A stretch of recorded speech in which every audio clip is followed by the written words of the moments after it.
Microsoft Direct Storage, which if you are unfamiliar with, it's a technology that is currently only available on the PlayStation 5, but is basically an API to allow super fast SSDs to be used and loaded from in games through your processor much more quickly.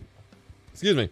This technology was originally meant to, or said to only be coming to PCIe Gen 4 SSDs due to the speed, the chipset speeds, and all of that.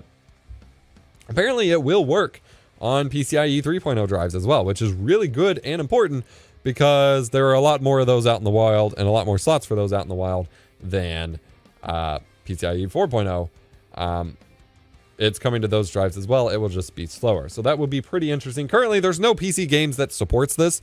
A lot of people have theorized that Halo Infinite and maybe the new Battlefield will support these.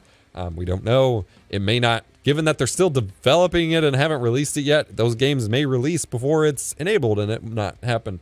But theoretically, you can see much more improved scenarios for loading stuff in your games through this technology. Honestly, I have found that the biggest upgrade you can give yourself for gaming loading time is taking your games from a hard drive to a SATA SSD. And past that, loading times haven't been a huge deal. But I think what this kind of will unlock is some of the more like bigger worlds and streaming capabilities of games. For example, Spider-Man Miles Morales, where it feels like you're going through the entirety of New York.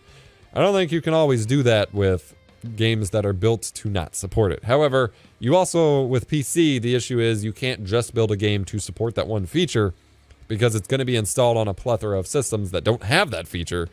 And so I don't know how much committing we will get to that, but it will be interesting to see regardless.